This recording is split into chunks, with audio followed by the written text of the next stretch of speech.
I'm back. Today is the best day of the week. It's Wednesday, it's hump day, the week is half over, but it is new comic book day, and when you see this, it'll probably be Thursday, but I have one comic pick for you this week. I know I said I'd have two, or maybe more, but listen, stuff happens. I already told you I'm a busy gal, so let's not delay. My phone just went off. That was good too. That was a good one, and my phone just went off. Who is it? I'm unfriending them immediately. It's my mom. Unfriended. Let's get to it though. Let's talk comics. This comic pick of the week comes from Amber at Coliseum of Comics on Park Street in Jacksonville. You know I go and see her and John every week. They're so nice and they're so knowledgeable, and they can help you find something that you should be reading, but you're probably not for whatever reason. Maybe you're busy like me, but they can help you. They're real cool. This week, I'm so excited. It's Sandman Volume 1 by one of my favorite authors, my dad's all-time favorite author, besides maybe Stephen King, sorry, Neil Gaiman. So very excited every week when I film in front of this bookcase, that's a word. When I film in front of this bookcase, right here is my copy of American Gods and Anansi Boys. I'm not sure if you guys have seen it before, but I'm a big fan, and so I was really excited to read this comic, and it shapes out sort of interestingly. So it is a 4 mini stories comic in one comic. Let's try that again.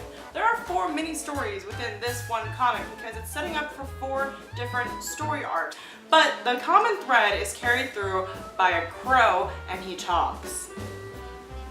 I've mentioned before that I love winged things that are sassy or weird or just overall cute. I don't know why. The more rat and or vermin-like it is, the more I tend to be endeared to it. And flying bats, don't all bats fly? What I meant was bats you can fly on. I want one. I'll take good care of it, I promise. And I loved the ones in this one. They were so doofy looking. They looked like a flamingo had a strange baby with a pterodactyl. But look at how goofy it looks. He literally looks like he's going, meh. This crow was cool. He wasn't at all rat-like. I know, I loved him. I have a crow tattoo with my mom. I'll show you a picture here. Please ignore my face. I look weird in it, but whatever. I had just been tattooed for 4 hours. It's fine.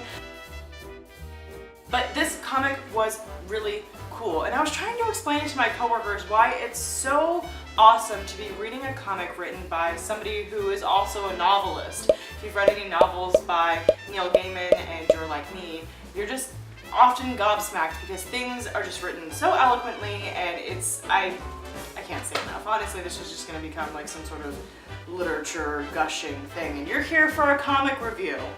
I'm sorry. I'll get back on track. Lipstick on my teeth. Anyway, the way that this story is woven together is through the narrator, Raven. His name is Matthew, I think, which I think is hysterical. Matthew's trying to find the king of the Dreamland because something is going on. A rift, a crack is being created in the Dreamland, and that is apparently bad for business. The only way that the Raven can get into the real world is by hitching a ride with somebody from their dream state, wake them up so they appear in the real world. I know it's a little convoluted, but just stay with me. So the first dream he appears in, he runs into what I think can be described as a mythical creature named Dora. She has wings on her head, and she is a bad mama jamma. I love her. She's very cool. And she also has this, what appears to be some sort of weird, unprecedented power. She has the ability to see what's going on in the real world through the mind of the person who's dreaming. And so you're able to take a look through that. She can also kick people out of dreams, which apparently is a big deal because Matthew, the bird, wants to, excuse you, it's my dog, he never barks. She can also apparently kick people out of dreams, which appears to be unprecedented because Matthew is very confused when it happens. Now, the Raven wants to wake up the dreamer because he wants to hitch a ride with her into the real world, but she's a very sick cancer patient, and so Dora is trying to protect her and doesn't want her to be woken up, so she kicks them out of the dream. It's a big deal apparently, but the Raven, he must move on. It is said, much like the invisible thread that weaves all 4 of these mini stories together, that there is an invisible thread that's drawing the Raven to the king. So he has to move on. he moves on to another dream of what appears to be a young magician.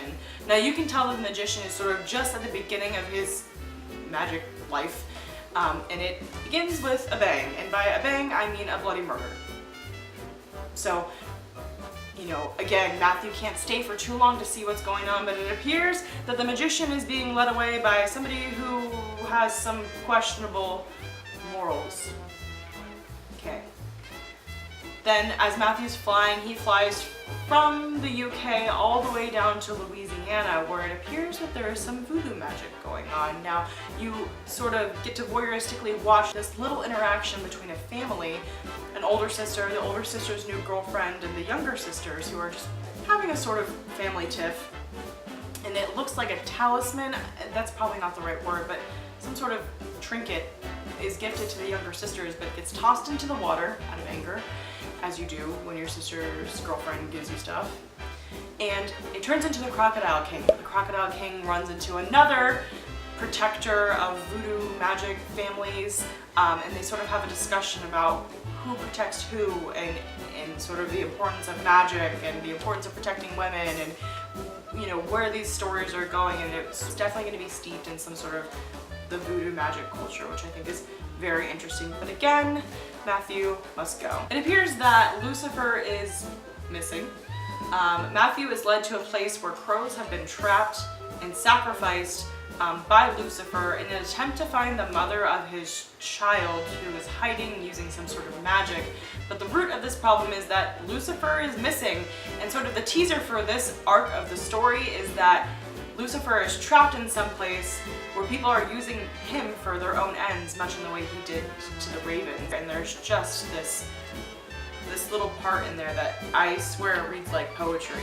It says, he drew us here with whispers that shone like silver foil and still cooling eyeballs. And I know it's a little gruesome, but to me, I don't know. I think that that's part of the joy of reading comics written by people who also write literature, novels, fiction, because I think it's not just wham, sound effect noise, you know, Batman punches so-and-so in the face, I am the knight.